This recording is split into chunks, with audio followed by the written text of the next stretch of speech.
नमस्कार। आज हम डिस्कस करेंगे एचपीएसएससी का प्रीवियस पेपर। जो एचपीएसएससी का प्रीवियस पेपर है, पिछले कल हमने जो है इसका एचपीजीके का सेक्शन जो था वो डिस्कस किया था। आज हम हिस्ट्री के सेक्शन से जो है वो स्टार्ट करेंगे। तो कुछ हिस्ट्री के इंपॉर्टेंट क्वेश्चन देख लेते हैं। अलग अलग सेक्शन जो है हमने इससे पहले डिस्कस कर रखे हैं, जो कि आपको आने वाले एग्जाम्स में डेफिनेटली हेल्पफुल रहेंगे। तो चलिए क्वेश्चन नंबर 10 से अभी स्टार्ट करते हैं। हिस्ट्री का क्वेश्चन है, यहाँ पर पूछा गया है दी ऑथर ऑफ अर्थशास्त्र वॉज कंटेम्प्रेरी ऑफ। तो पहले तो आपको पता होना चाहिए कि अर्थशास्त्र के जो रचयिता थे वो कौन थे और वो किसके समकालीन थे। देखो, दो क्वेश्चन यहाँ से आपको पता होने चाहिए। तो पहले बताते हैं कि अर्थशास्त्र के रचयिता कौन थे, फिर बात करते हैं उन किसके कंटेम्प्रेरी थे। अर्थशास्त्र जो था वो रचना थी किसकी? चाणक्य की। चाणक्य की ये रचना थी और चाणक्य जो था वो किसका समकालीन था? तो चंद्रगुप्त मौर्य इसका सही आंसर है। चंद्रगुप्त मौर्य के जो था ये समकालीन थे। अगर चंद्रगुप्त मौर्य की बात करें तो कहा जाता है कि मौर्य साम्राज्य के संस्थापक ये हैं चंद्रगुप्त मौर्य। पूछा जाए कि मौर्य साम्राज्य की स्थापना किसने की थी, तो चंद्रगुप्त मौर्य ने की थी। और चंद्रगुप्त मौर्य के गुरु का क्या नाम था? तो चंद्रगुप्त मौर्य के गुरु का नाम था चाणक्य। चाणक्य और किसके समकालीन हुए? चंद्रगुप्त मौर्य के समकालीन हुए। ये सब क्वेश्चन जो है आप इससे मिलते जुलते याद रखिए। चंद्रगुप्त मौर्य के बारे में एक और क्वेश्चन कहा जाता है कि चंद्रगुप्त मौर्य ने जो था एक यूनानी शासक हुआ करता था जिसका नाम था सेल्यूकस निकेटर। सेल्यूकस निकेटर को जो भी था इसने पराजित किया था, ये भी इसके बारे में कहा जाता है। और बाद में चलकर जो था वो चंद्रगुप्त मौर्य जो था मैसूर यानी कि मैसूर के श्रवण बेलगोला में गया था और वहां पर इसने अपना शरीर जो था वो त्याग दिया था। ये सब इसके बारे में याद रखिए। तो चंद्रगुप्त मौर्य के बारे में आपको पता चल गया। क्वेश्चन नंबर 11 देखिए, यहाँ पर पूछते हैं हर्षवर्धन वॉज डिफीटेड बाय। तो हर्षवर्धन को किसने हराया था? इस तरह का क्वेश्चन जो था वो जब क्लैरिकल सेक्रेटरेट का पेपर पिछले साल हुआ था तो उसमें भी पूछा गया था। हर्षवर्धन को किसने हराया था? पुलकेशिन द्वितीय के द्वारा हराया गया था। पुलकेशिन सेकंड, ऑप्शन बी जो है वो सही आंसर है। अब पुलकेशिन सेकंड ने जो था वो हर्षवर्धन को हराया था। इन दोनों के बीच जो था ये युद्ध कब हुआ था? तो इन दोनों के बीच जो था ये युद्ध 632 यानी कि 632 ईस्वी में जो था ये युद्ध हुआ था इन दोनों के बीच में। और इसमें जो था वो किसकी हार हुई थी? हर्षवर्धन की जो था वो इसमें हार हो गई थी। ये ध्यान रखिए, पुलकेशिन द्वितीय ने इसको हरा दिया था। हर्षवर्धन के कार्यकाल के दौरान जो था वो एक चीनी यात्री भी जो था यहाँ पर आया था। तो चीनी यात्री जो यहाँ पर आया था उसका नाम एग्जाम में कई बार पूछा गया है। उसका नाम था हेन सांग, जो है उसका नाम था। हेन सांग किसके कार्यकाल के दौरान आया था? हर्षवर्धन के कार्यकाल के दौरान ये यहाँ पर आया था। अगला क्वेश्चन देखिए, क्वेश्चन नंबर 12 यहाँ पर पूछते हैं who was the last ruler of Lodhi dynasty. तो लोधी वंश का अंतिम शासक कौन था? देखो, लोधी वंश की स्थापना किसने की, लोधी वंश का अंतिम शासक कौन था, ये दोनों ही क्वेश्चन बहुत इंपॉर्टेंट है। तो इब्राहिम लोधी जो था वो सही आंसर है। इब्राहिम लोधी जो था वो क्या था?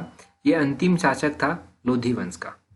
अब देखो, इब्राहिम लोधी की बात की जाए तो ये अंतिम शासक हुआ। पहली बात आपको याद रखनी है, इब्राहिम लोधी की लड़ाई भी हुई थी। पानीपत का पहला युद्ध आपने सुना है, तो ये इब्राहिम लोधी के साथ हुआ था। किसके? इब्राहिम लोधी और बाबर के साथ हुआ था। और इस युद्ध में जो था वो इब्राहिम लोधी की हार हो गई थी। पानीपत का पहला युद्ध जो था वो 1526 में हुआ था, जिसमें इब्राहिम लोधी की हार हुई थी और बाबर की जीत हो गई थी और मुगल वंश की शुरुआत जो था वहां से हो गई थी। उसी तरह इस वंश की स्थापना किसने की? तो लोधी वंश का संस्थापक जो है वो बहलोल लोधी को कहा जाता है। बहलोल लोधी माना जाता है कि ये फाउंडर था इस शासक का। तो ये भी आप फाउंडर भी ध्यान रखिएगा इसका, कि इसकी स्थापना किसने की। अगला क्वेश्चन देखते हैं हमारे पास क्या है। नेक्स्ट क्वेश्चन में पूछा गया है, यहाँ पर पूछा गया है हमसे Prince Salim was the name of which emperor. तो प्रिंस सलीम जो था वो किस सुल्तान का नाम था? राजकुमार सलीम किसको कहते थे? तो सलीम जो था वो जहांगीर का बचपन का नाम हुआ करता था। ऑप्शन डी सही आंसर है। कई बार मैंने आपको बताया है कि जहांगीर का बचपन का क्या नाम था, तो इसका बचपन का नाम था सलीम, ये याद रखिए। अच्छा, इसके बारे में एक और क्वेश्चन याद रखिए आप। जहांगीर की पत्नी का नाम था नूरजहां और नूरजहां के नाम पर ही जो था वो नूरपुर का नाम पड़ा था। पहले नूरपुर का नाम धमेरी होता था, धमेरी से जो था इसका नाम बदलकर नूरपुर रखा गया था नूरजहां के नाम पर। और ये जो जहांगीर था इसके शासनकाल के दौरान जो था वो कैप्टन हॉकिंस ने भी यहाँ की यात्रा की थी। और कहा जाता है कि सर टॉमस रो ये भी इसके कार्यकाल के दौरान जो था वो आया था, जहांगीर के कार्यकाल के दौरान। और अंग्रेजों ने जो था वो सूरत में फैक्ट्री भी जो था इसकी अनुमति ले ली थी 1613 ईस्वी में कि हम फैक्ट्री यहाँ पर लगाएंगे। तो ये भी जहांगीर के कार्यकाल के दौरान जो था वो परमिशन ले ली गई थी। जहांगीर से पहले जो था वो अकबर का शासनकाल हुआ करता था। तो अकबर ने आपको पता है दीन इलाही वंश की स्थापना की थी। दीन इलाही की स्थापना 1582 में जो था वो अकबर के द्वारा की गई थी। अकबर के कार्यकाल के दौरान जो था वो नवरत्न हुआ करते थे, 9 जेम्स जिनको कहते हैं। इनमें अबुल फजल आता है, फेजी आ जाता है, तानसेन आ जाता है, बीरबल आ जाता है, अब्दुल रहीम खान खाना आ जाता है, टोडरमल इनमें आ जाता है, राजा मानसिंह इनमें आ जाता है, मुल्ला दो प्याज आ जाता है, हकीम हुमाम आ जाता है। तो ये 9 नवरत्न आपको ध्यान रखना है कि किसके कार्यकाल के दौरान थे, कौन कौन से थे, ये भी ध्यान रखना है। और दीन इलाही की स्थापना कब की? और अकबर के कार्यकाल के दौरान most important second battle of Panipat भी हुई थी। 1556 में जो था ये सेकंड बैटल ऑफ पानीपत हुई थी, ये भी ध्यान रखना है। पहली तो आपने पढ़ ली, दूसरी भी आपको पता होनी चाहिए और तीसरी भी आपको पता होनी चाहिए। तीसरी कमेंट करके ही आप ही बता दीजिए, क्योंकि मैं तो बहुत बार बताता रहता हूँ, आज आप बता दीजिए। अगला क्वेश्चन देखिए 14 क्वेश्चन यहाँ पर पूछते हैं who from the following leaders was not assassinated. तो इनमें से किस नेता की हत्या नहीं हुई थी। अगर देखो बात करें कि इनमें से किस नेता की हत्या नहीं हुई थी, पहले से बात करते हैं तो महात्मा गांधी की तो हत्या की गई थी, नथुराम गोडसे ने गोली मारकर हत्या कर दी थी। अगर हम बात करें दूसरे नंबर पर लियाकत अली खान की भी हत्या की गई थी, और तीसरे नंबर पर बात करें मोहम्मद अली जिन्ना, तो इसकी हत्या नहीं की गई थी। मोहम्मद अली जिन्ना की जो था वो हत्या नहीं की गई थी। ऑप्शन सी जो है वो सही आंसर है। और अगर अगला क्वेश्चन है लॉर्ड लुइस माउंटबेटन, तो माउंटबेटन की भी हत्या की गई थी। अगर देखो हमारे लिए महात्मा गांधी ज़्यादा इंपॉर्टेंट है, तो महात्मा गांधी की बात करें तो महात्मा गांधी की हत्या कब की गई थी। महात्मा गांधी की हत्या जो था वो 30 जनवरी 1948 को की गई थी। 30 जनवरी 1948 ध्यान रखेगा किस दिन महात्मा गांधी की हत्या जो था वो की गई थी। और किसने की थी, नाथूराम गोडसे ने की थी। ये तो आप सभी को पता है कि नाथूराम गोडसे ने जो था वो इनकी हत्या की थी। और अगर लॉर्ड माउंटबेटन भी इंपॉर्टेंट है, इनके बारे में भी आपने कहीं ना कहीं पर जरूर पढ़ा होगा। तो लॉर्ड माउंटबेटन की हत्या कैसे की गई थी, एक बॉम्ब जो था वो प्लांट किया गया था, बॉम्ब में जो बॉम्ब ब्लास्ट से जो था वो इनकी हत्या हो गई थी, ये ध्यान रखिएगा। बाकी हम डिस्कस नहीं करेंगे। अगला क्वेश्चन देखिए 15 क्वेश्चन, पॉलिटी यहाँ पर डिस्प्ले हो रही है, तो 2 क्वेश्चन पॉलिटी के डिस्कस कर लेते हैं। काफी इंपॉर्टेंट क्वेश्चन है 15वां क्वेश्चन। यहाँ पर पूछा गया है which writ is issued when the court finds that the particular officer hold is not doing legal duty and thereby is infringing on the right of an individual. तो अगर मान लीजिए कोर्ट ये पाता है कि कोई भी पदासीन व्यक्ति जो है वो विधि सम्मत कार्य नहीं कर रहा है और लोगों के अधिकारों में हस्तक्षेप कर रहा है, तो उसके लिए कौन सी याचिका जो है वो जारी की जाती है, उसके लिए कौन सी रिट जो है वो जारी की जाती है। आपको पता है कि हमारे इंडियन कॉन्स्टिट्यूशन में 5 तरह की रिट्स जो है वो मेंशन की गई हैं। सबसे पहले है हैबेस कॉर्पस, दूसरे नंबर पर कौन सी आती है, दूसरे नंबर पर आती है मैंडेवस। उसके बाद तीसरे नंबर पर कौन सी आती है, सेरिटोरी रिट आती है तीसरे नंबर पर। चौथे नंबर पर कौन सी आती है, प्रोविजन जो है वो चौथे नंबर पर आती है। और 5वें नंबर पर बात करें कि 5वें नंबर पर कौन सी रिट आती है, तो क्यू ब्रांटो जो है वो 5वें नंबर पर आती है। तो ये 5 रिट आपको पता है कि 5 रिट है। सुप्रीम कोर्ट आर्टिकल नंबर 32 के तहत इन 5 रिटों को जारी करता है। और इस क्वेश्चन की बात करें तो इसके लिए जो है मैंडामस रिट जो है वो इशू की जाती है। मैंडामस ऑप्शन बी जो है वो सही आंसर हो जाएगा। मैंडामस रिट इशू की जाती है, इसका मतलब भी एक एग्जाम में पूछा गया था। इसका मतलब होता है वी कमांड, वी कमांड इसका मतलब होता है, ये भी ध्यान रखिएगा। तो ये आपको इस रिट के बारे में पता चल गया। हाई कोर्ट भी जो है वो रिट इशू कर सकता है, कौन से आर्टिकल के तहत कर सकता है ये भी पता होना चाहिए। तो इंडियन कॉन्स्टिट्यूशन में एक आर्टिकल है, आर्टिकल नंबर 226, 226 नंबर आर्टिकल है, इसके तहत जो है वो हाई कोर्ट भी जो है वो रिट इशू कर सकता है। अगर आपको लगता है कि आपके फंडामेंटल राइट का वायलेशन हो रहा है, आपके फंडामेंटल राइट्स का पालन नहीं हो रहा है, तो आप हाई कोर्ट में जो है अपने रिट्स को लेकर जा सकते हैं, रिट्स को ले जा सकते हैं। ठीक है, जैसे कि JO 817 का केस भी गया था, अभी भी देखिए उलझा हुआ है केस, परंतु एग्जाम पॉइंट ऑफ व्यू से जो चीज़ें जरूरी हैं उनको आप ध्यान रखिए। अगला क्वेश्चन देखिए, अगले क्वेश्चन में क्या बोलते हैं, which article of Indian constitution provides for the employer to give maternity benefit to its employ. तो भारतीय संविधान के किस अनुच्छेद के अंतर्गत जो है वो एक नियोक्ता जो है अपने कर्मचारी को मातृत्व सहायता प्रदान कर सकता है। तो देखो अगर मैटरनिटी बेनिफिट की बात करें तो ये कौन से आर्टिकल के तहत आती है, तो ये बात आर्टिकल नंबर 42 के तहत कही जाती है। 42 नंबर आर्टिकल है जिसमें ये चीज़ें जो है वो कही गई। 42 आर्टिकल आप याद रखिए। कुछ इंपॉर्टेंट आर्टिकल मैं आपको बता देता हूँ जो बार बार एग्जाम में पूछ जाते हैं। तो आर्टिकल नंबर 44 पूछा जाता है, 44 आर्टिकल नंबर पूछा जाता है। ये किसकी बात करता है, यूनिफॉर्म सिविल कोड की जो है वो बात करता है। एक आर्टिकल नंबर 39A है, 39A आर्टिकल जो है वो किसकी बात करता है, ये आर्टिकल बात करता है फ्री लीगल एड, जो मुफ्त लीगल सहायता दी जाती है, कानूनी सहायता दी जाती है, उसके बारे में आर्टिकल नंबर 39A जो है वो बात करता है।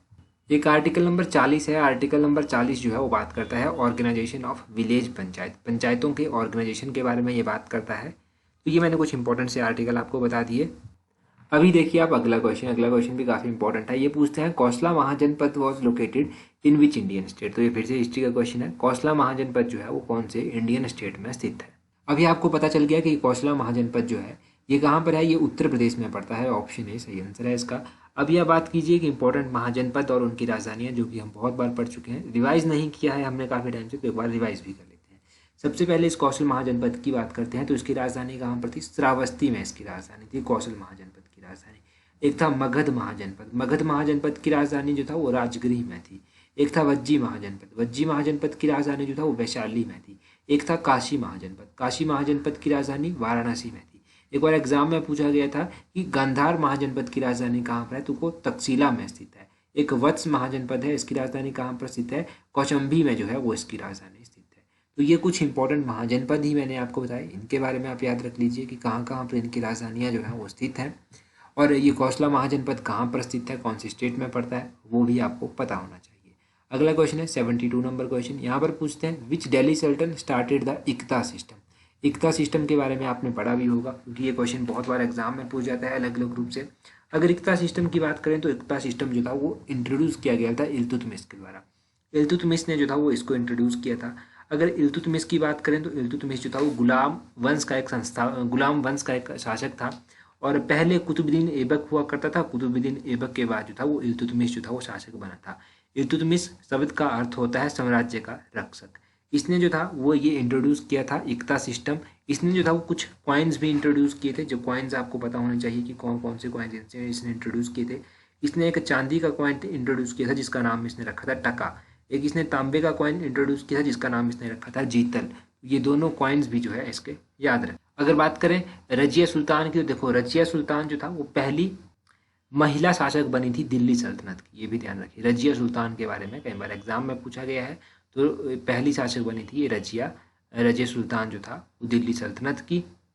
अच्छा, अगला क्वेश्चन हम डिस्कस करें उससे पहले आप एक रीजनिंग का क्वेश्चन सॉल्व कर दीजिए और इसका आंसर कमेंट करके बता दीजिए। रीजनिंग का क्वेश्चन भी देखिए सॉल्व करना इंपॉर्टेंट है, प्रैक्टिस करते रहिए, सॉल्व करके इसका आंसर बता दीजिए ताकि आपको आने वाले एग्जाम में हेल्प मिल सके, थोड़ा सा प्रैक्टिस भी हो जाए, क्योंकि अलग से पढ़ने का टाइम बहुत बच्चों को नहीं लगता है रीजनिंग। तो क्वेश्चन है, पॉज करके एक बार देख लीजिएगा इसको। अगला क्वेश्चन अभी हम डिस्कस करते हैं।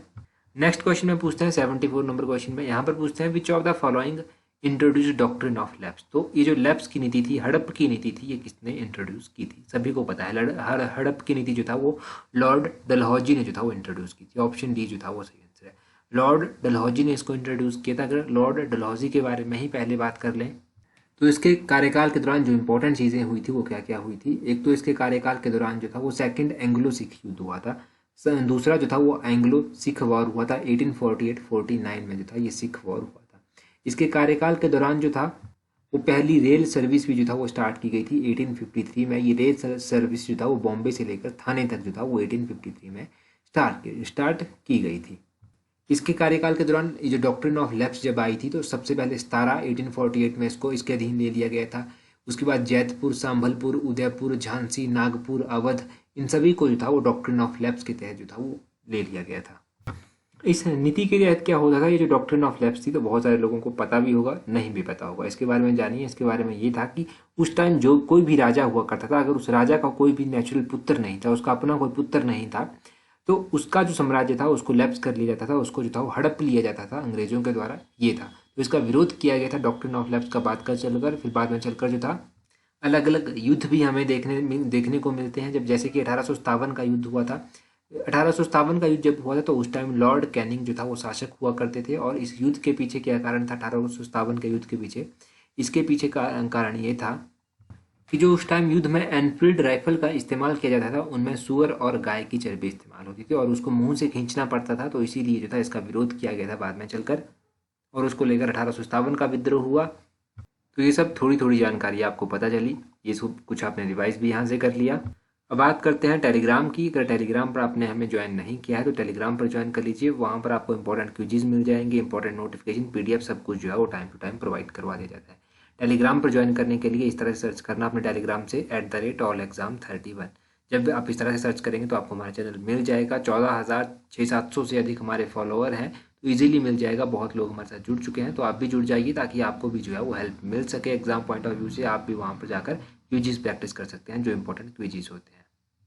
और दूसरा चैनल जहाँ पर हिमाचल की स्मॉल स्टोरीज हम डिस्कस करते रहते हैं, उस पर भी चाहें तो सब्सक्राइब कर सकते हैं, ज्वाइन कर सकते हैं। वहाँ पर हिमाचल की अच्छी अच्छी स्टोरीज आपको सुनने को मिल जाएंगी।